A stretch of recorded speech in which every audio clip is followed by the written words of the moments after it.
राम राम मंडली अकलूज करानो कसे आहात? पंढरीच्या विठोबाच्या अक्कलकोट स्वामी समर्थयाच्या सिद्धेश्वर आणि अहल्याबाई होलकर यांच्या धरतीला मी वंदन करतो।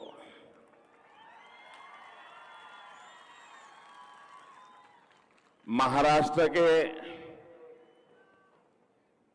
कुछ हिस्सों में, गुजरात के कुछ हिस्सों में और भी कुछ राज्यों में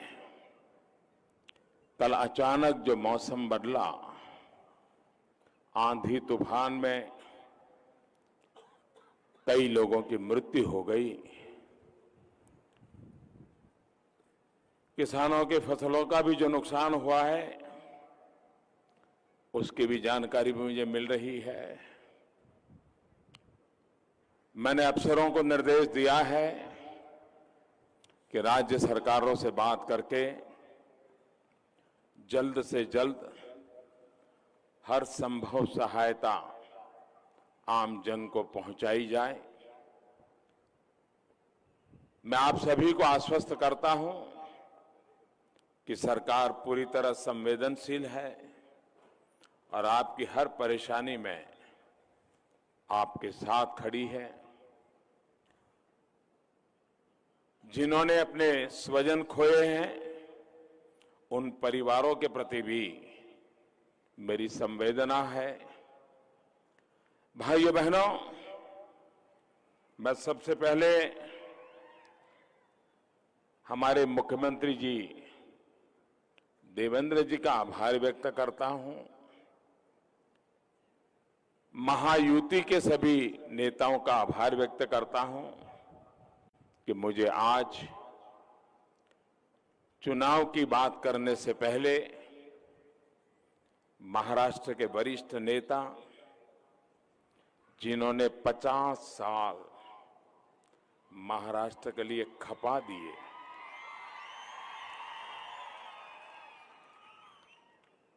उनके 75 साल पर विजय सिंह मोहिते दादा पाटिल जी का मुझे स्वागत सम्मान करने का अवसर मिला। मैं स्वयं को भाग्यशाली मानता हूं, क्योंकि सार्वजनिक जीवन में कोई किसी भी दल में क्यों न हो, अगर वो देश के लिए, समाज के लिए अपना जीवन खपाया है तो उनके इस तपस्या को, उनके परिश्रम को हर किसी ने सम्मान करना चाहिए। और मेरा सौभाग्य है कि आज दादा का सम्मान करने का मुझे मौका मिला है।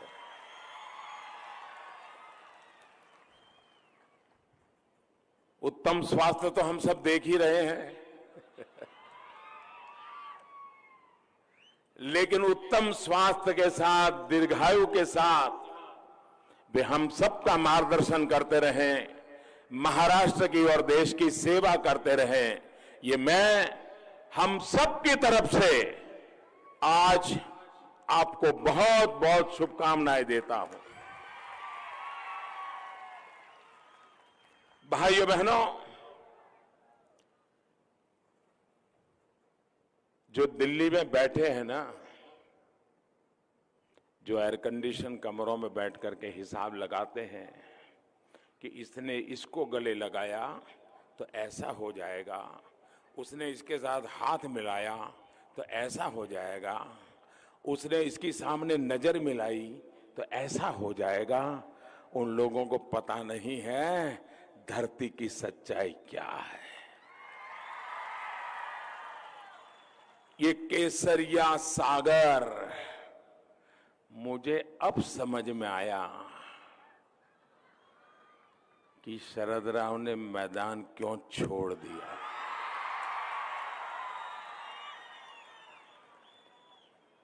क्योंकि शरद राव भी बड़े खिलाड़ी है,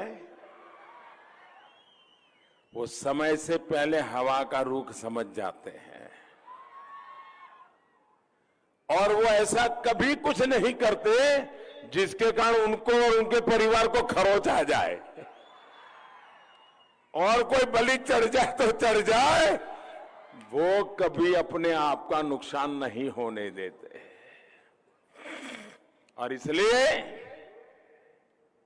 मैदान छोड़ करके 9-2-11 हो गए। साथियों, एक मजबूत और संवेदनशील सरकार का मतलब क्या होता है, छत्रपति शिवाजी महाराज की ये धरती बहुत अच्छी तरह जानती है।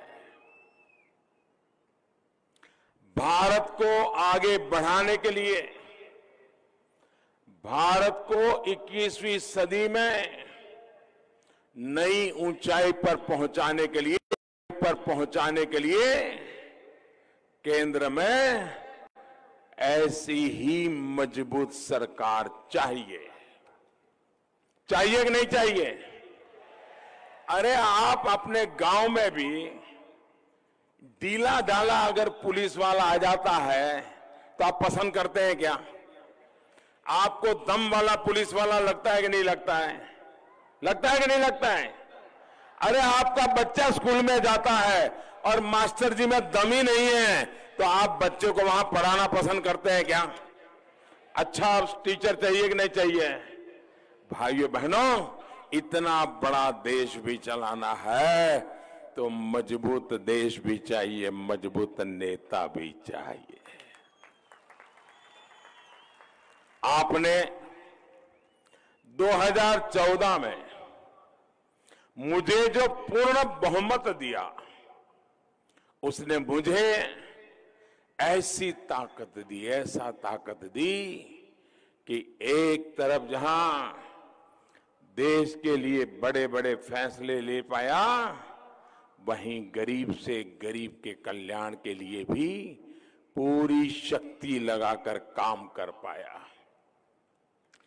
5 साल मैंने किस तरह सरकार चलाई, ये आपने देखा है। अब आपको फिर से ये तय करना है कि देश को मजबूत सरकार देंगे या कमजोर सरकार हम सह लेंगे। आप मुझे बताइए, माढ़ा वालों को जरा आप मुझे जवाब देंगे? सबका जवाब चाहिए, विराट जनसागर है, सब जवाब देंगे। बताइए, माढ़ा वालों को मजबूत हिंदुस्तान चाहिए या मजबूर हिंदुस्तान चाहिए? भारत को मजबूत कौन बनाएगा? कौन मजबूत बनाएगा? कौन मजबूत बनाएगा? कांग्रेस, राष्ट्रवादी कांग्रेस की महामिलावट क्या भारत को मजबूत बना सकती है? कभी बना सकती है? जी नहीं। ये मोदी कर पाया। आप और हम मिलकर भारत में एक शक्तिशाली मजबूत भारत के लिए मजबूत सरकार भी बनाएंगे। आपको सहयोग से ही हम मिलकर के मजबूत हिंदुस्तान बनाने का संकल्प करने के लिए इतनी भयंकर धूप में हम तप रहे हैं। एक ऐसा हिंदुस्तान जिसकी तरफ आंख उठाकर देखने से पहले भी कोई 100 बार सोचेगा। एक ऐसा हिंदुस्तान जो आतंक के सरपरस्तों को पाताल में खोज करके उन्हें सजा देगा। एक ऐसा हिंदुस्तान जिसके साथ दुनिया के शक्तिशाली राष्ट्र भी कंधे से कंधा मिला करके चलने के लिए गर्व अनुभव करेंगे। भाइयों और बहनों, जब भारत के सपूतों ने पाकिस्तान के बालाकोट में जाकर के आतंकियों के ठिकानों को बर्बाद किया तो आपको गर्व हुआ कि नहीं हुआ? गर्व हुआ कि नहीं हुआ? आपको याद होगा 14 के चुनाव में मैं एक क्षेत्र में आया था और उस समय मैंने जनसभा में कहा था और शरद राव को ललकारते हुए कहा था,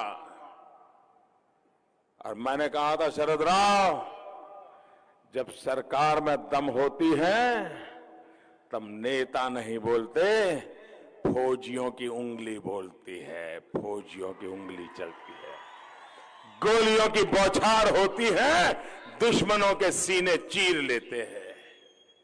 और तब शरद राव बौखला गए थे। उनको लग रहा था ये भाषण के लिए ठीक है, करेगा क्या मोदी, करके दिखाया कि नहीं दिखाया, करके दिखाया कि नहीं दिखाया। आप खुश हैं, आपको संतोष है, मेरी दिशा सही है, मुझे ऐसा ही करना चाहिए कि नहीं करना चाहिए। 2014 में आपके आदेश के बाद, आपकी इच्छा के बाद, आपके इस प्रधान सेवक ने देश की नीति और रीति बदल दी है। अब हम हमला होने के बाद महाराष्ट्र में कितने धमाके हो गए, कितने शहरों में धमाके हो गए, और मुंबई तो एक प्रकार से आतंकवादियों का स्वर्ग बना दिया गया था। और बाद में सरकारों ने क्या किया, कुछ कर पाए क्या? आप जरा जवाब दीजिए, कुछ कर पाए क्या? चुप बैठे थे कि नहीं बैठे थे? भाइयों बहनों, अब हमला होने के बाद हम घर में घुसकर मारते हैं। आपको नए भारत की नई रीति, नई नीति, क्या यही रास्ता पसंद है कि नहीं है? यही रास्ता आपको मंजूर है कि नहीं है? लेकिन कुछ लोग, कुछ राजनीतिक दल है जिनको इससे भी तकलीफ हो रही है। वो देश के वीर जवानों के पराक्रम पर सवाल उठा रहे हैं, लेकिन आपका ये चौकीदार उन्हें कभी सफल नहीं होने देगा। इनकी साजिशों और देश हित के बीच मैं दीवार बनकर के खड़ा हूं, और इसलिए मैं आपसे आशीर्वाद मांग रहा हूं कि मुझे शक्ति दीजिए। छत्रपति शिवाजी महाराज की इस धरती से मुझे आशीर्वाद चाहिए, माता भवानी की इस धरती से मुझे आशीर्वाद चाहिए, विठोबा की इस धरती से मुझे आदर चाहिए, संत रामदास जी की धरती से आशीर्वाद चाहिए। आप मुझे बताइए, आपका आशीर्वाद मेरे साथ है? भाई और बहनों, अपनी इस करनी की वजह से ही कुछ महामिलावटी दलों पर देश का विश्वास पूरी तरह उठ गया है। अरसे बाद मैं एक ऐसा चुनाव देख रहा हूं जहां जनता और सरकार, और पहली बार देखा जा रहा है कि देश की जनता सरकार को वापस करने के लिए, वापस लाने के लिए, फिर से बिठाने के लिए, मोदी के हाथ में फिर से देश देने के लिए जनता खुद प्रचार कर रही है, अपने खर्चे से कर रही है, अपनी समय दे रही है। इतनी कड़ी धूप में बच्चे, बूढ़े, माता, बहनें, गांव, शहर, लोग निकल पड़े हैं। लोग घर घर जाकर मोदी को वोट देने के लिए कह रहे हैं। साथियों, आपका विश्वास ही तो मेरी पूंजी है, यही मैंने कमाया है, मेरे पास और कोई कमाई नहीं है। भाइयों और बहनों, याद करिए, पहले कितने घोटाले होते थे और हम हिंदुस्तानवासी कितना शर्मसार होते थे। आपके इस सेवक ने 5 साल सरकार चलाई है और कोई भ्रष्टाचार का एक दाग नहीं लगा पाया है। हां, दिन में सपने देखने वालों को, झूठ बोलने वालों को मैं रोक नहीं सकता। झूठ पर झूठ बोलने वालों को रोकने के लिए मैं कोशिश भी नहीं करता हूं। साथियों, इस प्रधान सेवक को आपका विश्वास मिला है, आपके आशीर्वाद मिले हैं, तभी काले धन और भ्रष्टाचार पर सीधा वार मैंने किया है। आपका साथ मिला तभी हजारों करोड़ रुपए का कर्ज लेने वालों से देश के पैसे वसूल कर पाया हूं। आपका समर्थन मिला तभी 3.5 लाख से ज्यादा फर्जी कंपनियों को एक झटके में बंद कर दी।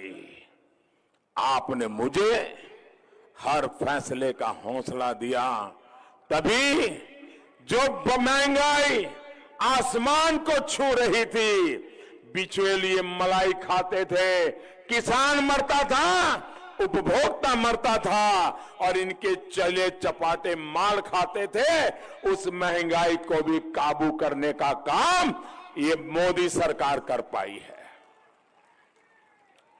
साथियों, मुझ पर इस विश्वास के बीच दूसरी तरफ कांग्रेस, एनसीपी और दूसरे महामिलावटी दलों पर अविश्वास भी लगातार बढ़ रहा है। इसकी बड़ी वजह यह है कि ये सिर्फ एक ही व्यक्ति के साथ लड़ रहे हैं।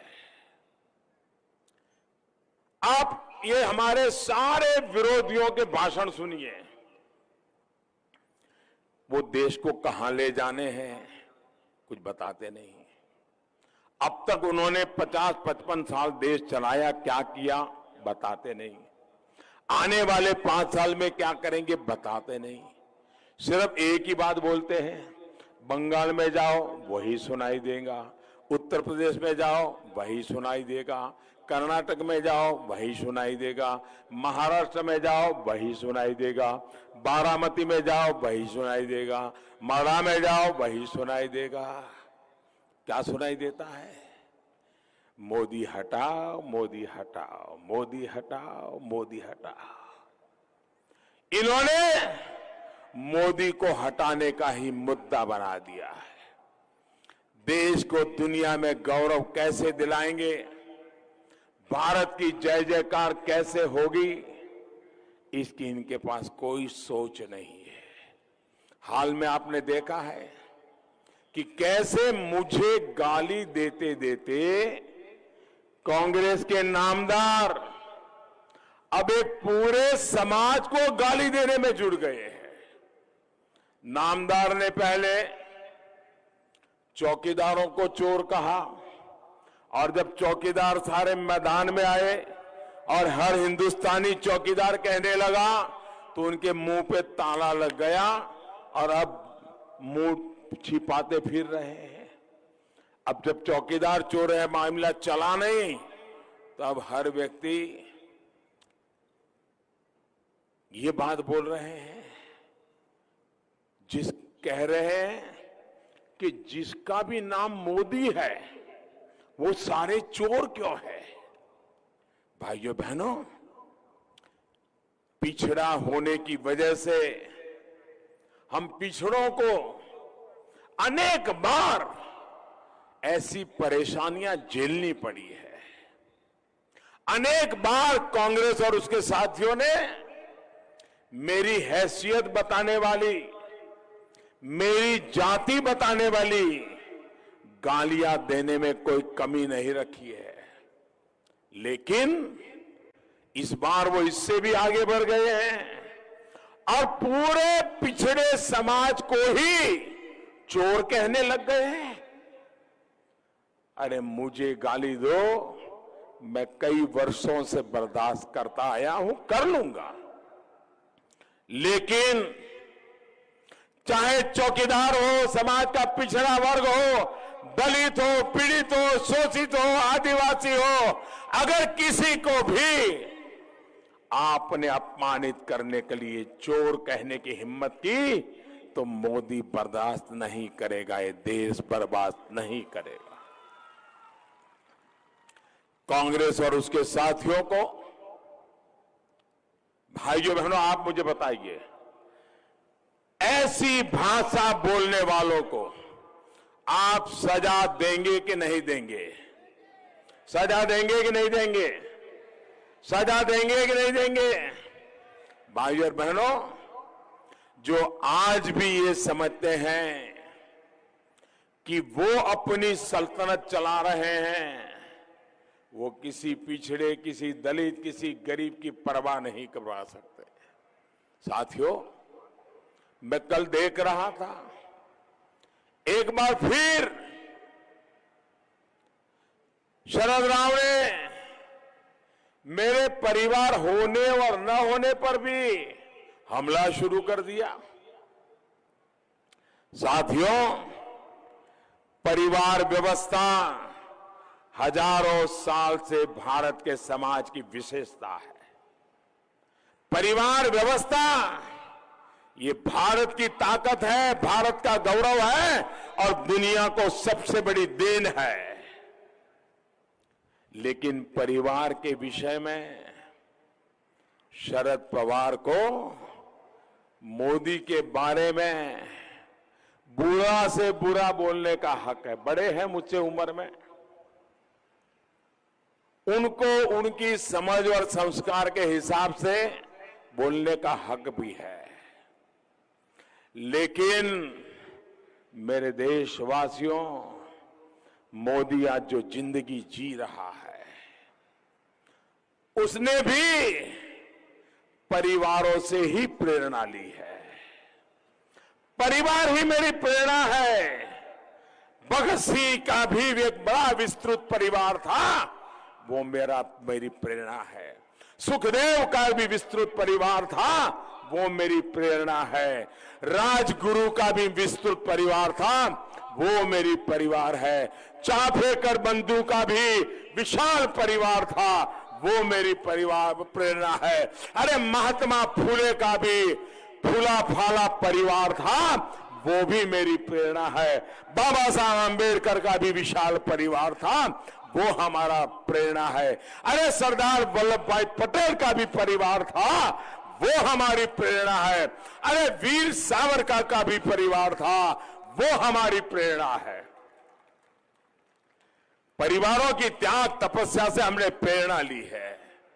अरे शरद राव, आप और किसी से नहीं, अकेले आपके गुरु यशवंतराव चव्हाण के परिवार से प्रेरणा लेते तो भी पता चलता कि परिवार की भूमिका क्या होनी चाहिए। शरद राव, मैं जानता हूं आप मोदी के रास्ते पर नहीं चल सकते और वो आपके बस में नहीं, आपकी ताकत के बाहर है। लेकिन जो परिवार वाले महान महान परिवारों ने देश के लिए जीवन खपा दिया, सब कुछ देश को न्यौछावर कर दिया, अरे जरा उन परिवारों से तो सीखिए। लेकिन आपका तो मॉडल दिल्ली का एक खास परिवार है। आप उन्हीं से सीखते हैं, उन्हीं की सेवा में लगे रहते हैं। भाइयों और बहनों,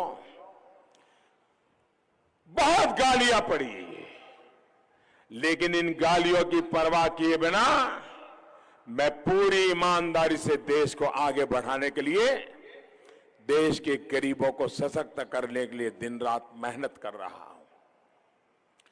गरीबों को अपना पक्का घर देने की बात हो, घर घर में मुफ्त गैस कनेक्शन या फिर शौचालय, मुफ्त बिजली कनेक्शन हो, एक काम हमने हमारी प्राथमिकता में किए हैं।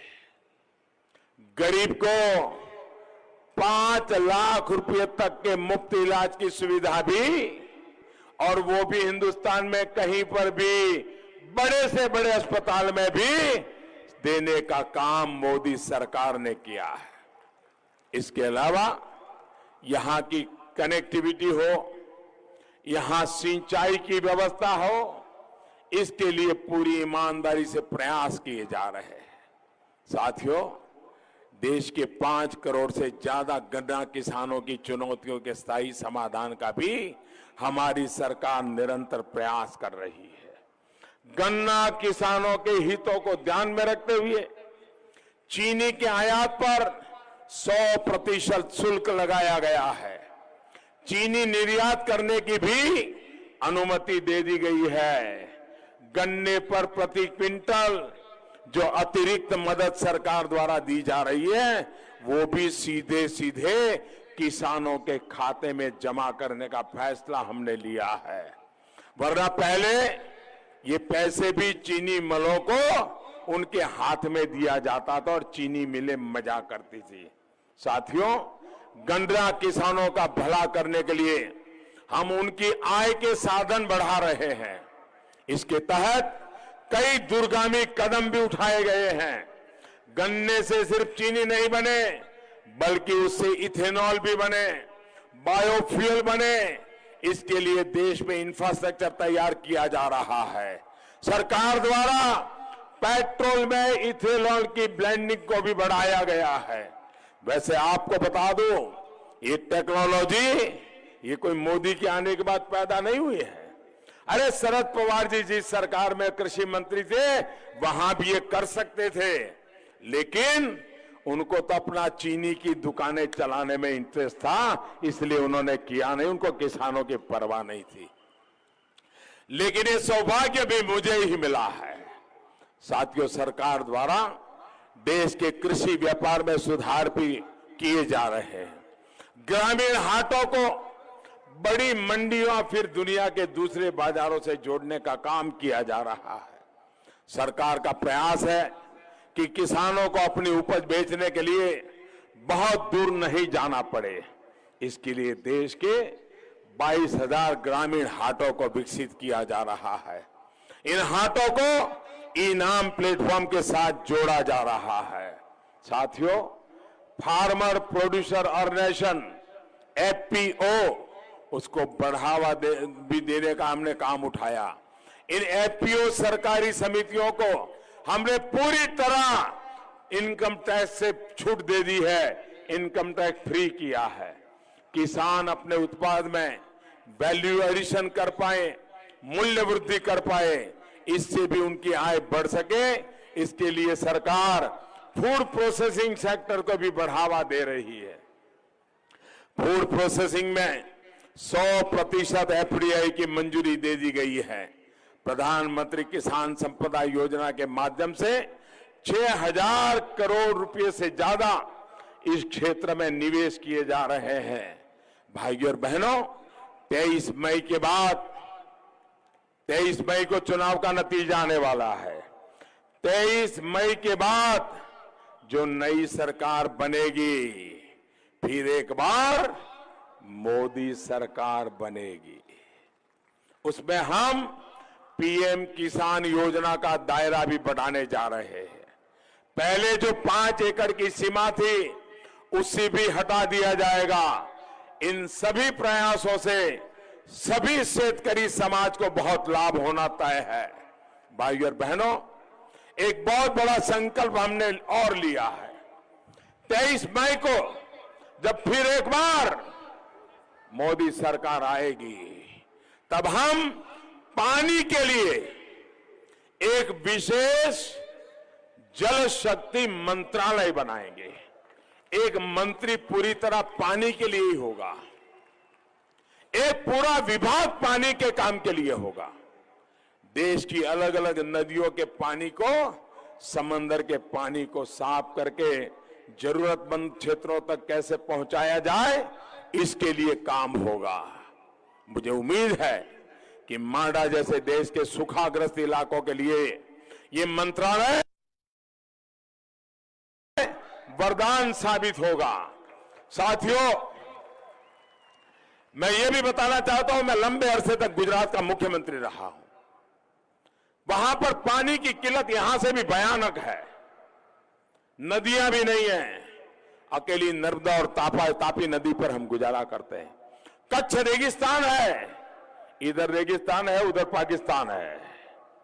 वहां पानी नहीं था, हमने नर्मदा नदी से पानी उठाया पाइपलाइन से 400 किलोमीटर दूर कच्छ के रेगिस्तान तक पानी पहुंचाया और वहां का किसान आज मैंगो दुनिया के बाजार में एक्सपोर्ट कर रहा है।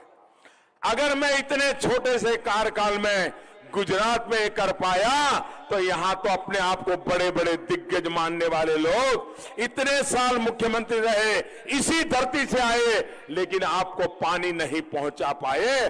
भाइयों, इसके लिए संवेदना होनी चाहिए, दिल में दर्द होना चाहिए। पानी सिर्फ राजनीति का हथियार नहीं होना चाहिए।